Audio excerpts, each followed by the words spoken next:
Oi, gente! Sejam bem-vindos a mais uma aula de geografia. E hoje a gente vai falar um pouquinho sobre mobilidade urbana, né? Sobre como mover-se nas cidades, né? Eu vou entrar em alguns sistemas de transporte, mas não vou dar muito detalhes sobre eles. No canal tem aí 8 vídeos sobre transportes, tá? Então eu só vou passar por aqueles, né, que aparecem no espaço urbano, mas não vou, né, entrar em detalhes nos sistemas de transporte. Bem, quando a gente pensa, né, no espaço urbano e na mobilidade urbana, né, vem à cabeça aí grandes cidades e as questões relativas aí a trânsito, né? A infraestrutura de circulação da cidade, que pode ser a qualidade das vias, a quantidade dessas vias de circulação. A gente pode pensar na questão dos transportes públicos, né? Como é a infraestrutura de transporte público, se tem a quantidade adequada, se eles têm na qualidade, né, um ônibus em boas condições, por exemplo, né, qual que é o custo desse sistema de transporte, né, porque tudo isso vai gerar para as pessoas uma série de consequências, né, se não funciona da maneira que deve, as pessoas ficam cansadas, chegam cansadas no trabalho, chegam cansadas em casa, produzem menos, brigam em casa porque estão estressados e por aí vai. E sem contar, né, que isso também representa uma fatia significativa da renda das pessoas que é gasta com transporte. Bem, em específico, eu queria colocar aqui para as grandes cidades a questão do transporte público. Né? Transporte público é um problema muito grande em grandes cidades, principalmente em época de pandemia, onde em algumas cidades, né, tiveram a excelente ideia de retirar ônibus. As pessoas já iam espremidas assim, normalmente. Aí diminui a quantidade de ônibus de circulação, o que vai acontecer? As pessoas vão ficar mais espremidas ainda e vai passar mais doença. Então, além da questão do estresse e da demora, porque vai demorar mais, já que tem menos ônibus, existe, né, o risco das pessoas ficarem mais doentes. Bem, quando a gente pensa em mobilidade urbana, né, a gente pode citar aí uma série de problemas. Excesso de veículos, questão da infraestrutura que eu já falei, oferecimento, oferta insuficiente, alto preço que eu também já falei, questão de acessibilidade, principalmente para idosos, portadores de deficiência na cidade, né? E também o fato de que as cidades muitas vezes não investem, né, em ciclovias ou sistemas alternativos de transporte. Aqui são alguns dados, né, em bilhões de viagens por ano em sistemas de transporte diferentes, né? Então tem aqui, ó, transporte coletivo envolvendo aí por ônibus e por trilho, transporte individual por automóvel, por moto, ou transporte não motorizado, que seria a bicicleta ou a pé, tá? Chama muita atenção aqui, ó, a quantidade de transportes, né, individuais no espaço urbano. Aqui também são alguns outros dados, né? A mesma coisa que estava no gráfico anterior, só que numa tabela, né? O que aconteceu aqui? Vou mudar aqui de posição só para vocês poderem enxergar a tabela como um todo. Dá para dar pausa aí no vídeo e olhar com cuidado os dados.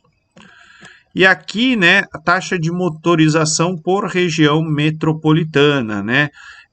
Tamanho da frota de veículos por 1.000 habitantes. Aqui só um cuidado, né, que parece que, por exemplo, Belo Horizonte e Curitiba tem mais do que São Paulo. Na verdade, isso aqui são veículos registrados. Quem já reparou aí em São Paulo, grandes cidades, tem muito carro com placa de Belo Horizonte e Curitiba, que são os carros de frota de empresa, ou carros alugados. Né? Por isso que o emplacamento dessas cidades é maior, porque ele paga só 1% de PVA.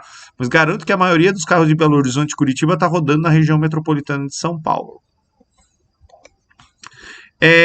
Aqui, ó, consumo de tempo, né, por meio de transporte, né, em bilhões de horas por ano, né, e depois ele mostra um pouquinho aqui, ó, da porcentagem, né, também é bem significativo aí a perda de tempo da vida das pessoas nesses sistemas de transporte que não são tão eficientes assim. Bem, distribuição de energia, né? Quando a gente pensa que o transporte é ineficiente, ele vai acarretar maior consumo de energia, né? Olha aqui, muita gente dentro do seu carro gastando muito combustível. Então isso tem um custo, tem um impacto aí em dinheiro que poderia estar guardado no banco, ser emprestado mais barato para as pessoas, financiar negócios, movimentar a economia, gerar emprego e por aí vai. E é literalmente queimado em combustível. Bem, quando a gente vai analisar mobilidade urbana, a gente tem que olhar os modelos de transporte dentro da cidade. A gente vai ter os transportes coletivos, como por exemplo ônibus, trem, metrô, BRT, VLT, eu já vou falar o que é cada coisa, trólebus, né? A gente vai ter os sistemas compartilhados, que estão ganhando bastante espaço, principalmente aqui os carros de app coletivo, aplicativos de carona, mas também tem o táxi, tem bicicleta, tem patinete compartilhado. E tem a intermodalidade, né, que é quando se usa mais de um meio de transporte, né? Aquele cara que às vezes usa 2 transportes coletivos, vai de ônibus, vai de trem, né? Ou vai de a pé e depois pega o ônibus, depois pega o trem. Então ele está fazendo uma intermodalidade ou uma multimodalidade. Bem, começando aí pelo metrô, né? O metrô é o sonho de todas as cidades, né? Ter um sistema de metrô porque ele é rápido, né? Tem alta capacidade de carga, as pessoas geralmente vão em pés, né? São 3 projetados aí para curta distância para o transporte dentro das cidades. O metrô ele pode ser de superfície, que é o mais barato de se fazer, mas é mais difícil. Metrô subterrâneo e metrô suspenso ou elevado, né? O problema do metrô é que, embora o custo final, o custo da passagem seja baixo, né? O custo inicial para fazer, principalmente subterrâneo e elevado, são muito caros. Aqui, ó, só um exemplo de como a gente tá para trás nesse negócio de metrô, né? Olha a comparação do metrô do Rio de Janeiro e do metrô de Xangai, né?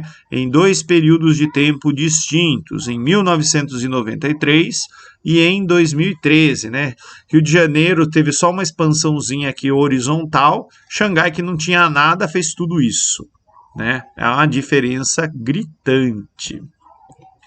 Aqui é um comparativo do metrô de São Paulo e do metrô de Xangai, que foi inaugurado 21 anos depois do que o metrô de São Paulo, que hoje é o maior do Brasil.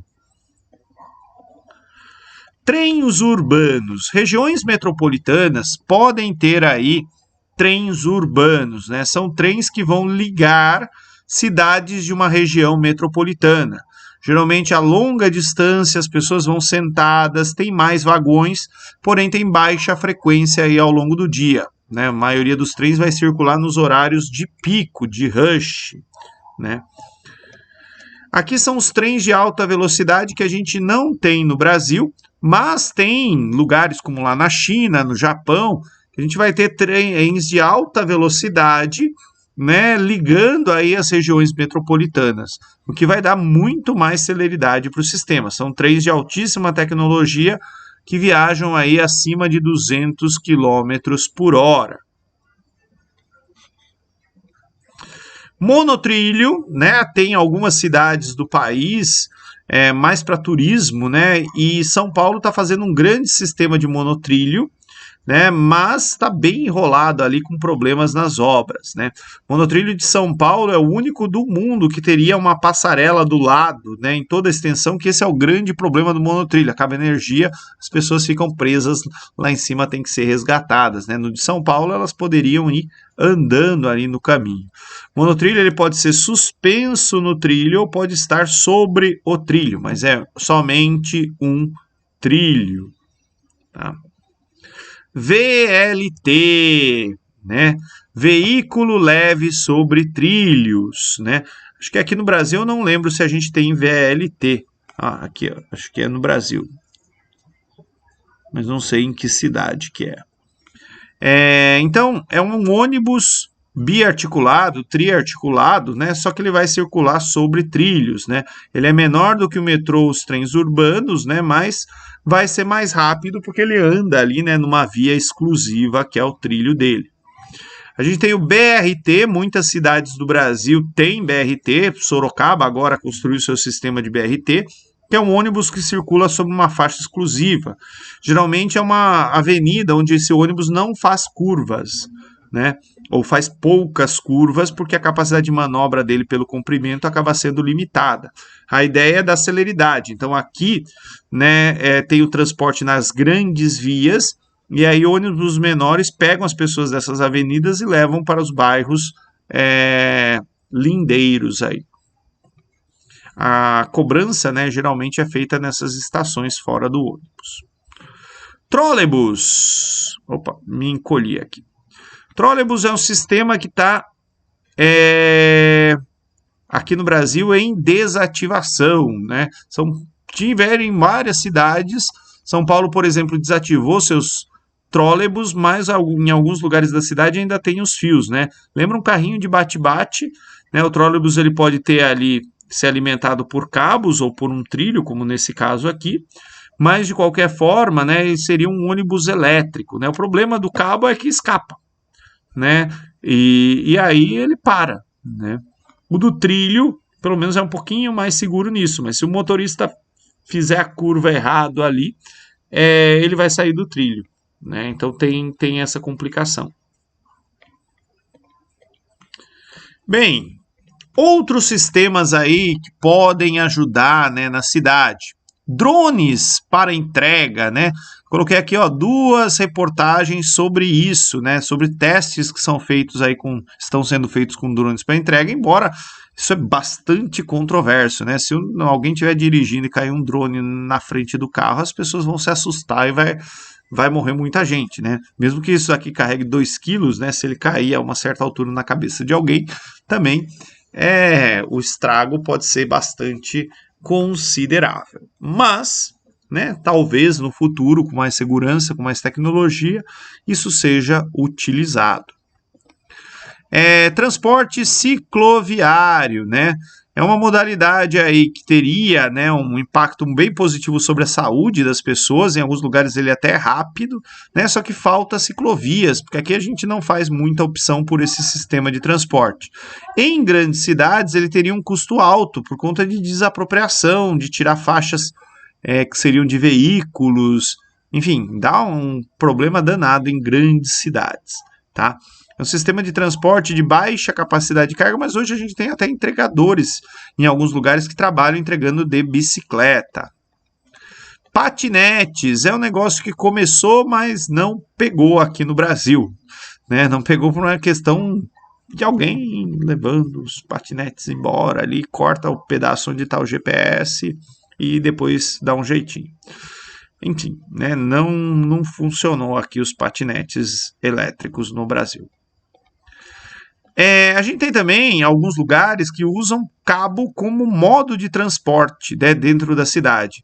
Tem os teleféricos e tem o elevador Lacerda como exemplos disso, né? Transporte de cabo, né, tem um custo alto, né, mas para comunidades, assim, ó, teleférico em favela é uma beleza para as pessoas, né, que moram ali, né, que enfrentam grande dificuldade na sua rotina diária, e isso poderia ajudar muito as pessoas.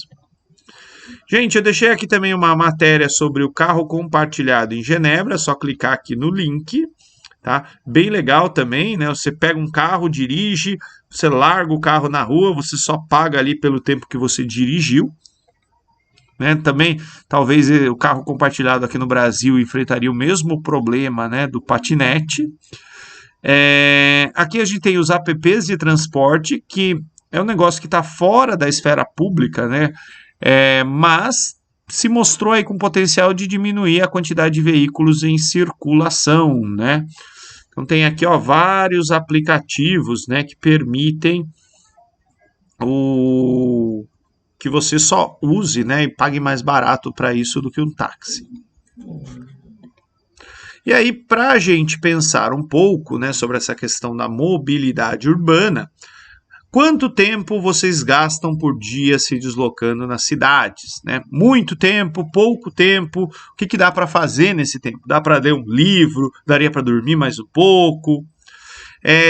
Tem serviços de transporte coletivo disponíveis onde você mora? Esses serviços têm preço muito elevado, têm frequência, são suficientes, né? A cidade é bem atendida por esses sistemas ou é desigual, né? A cidade utiliza tecnologias para melhorar o transporte público. A cidade tem políticas de mobilidade urbana. Pensem aí. Brigadão, gente. Tchau, tchau.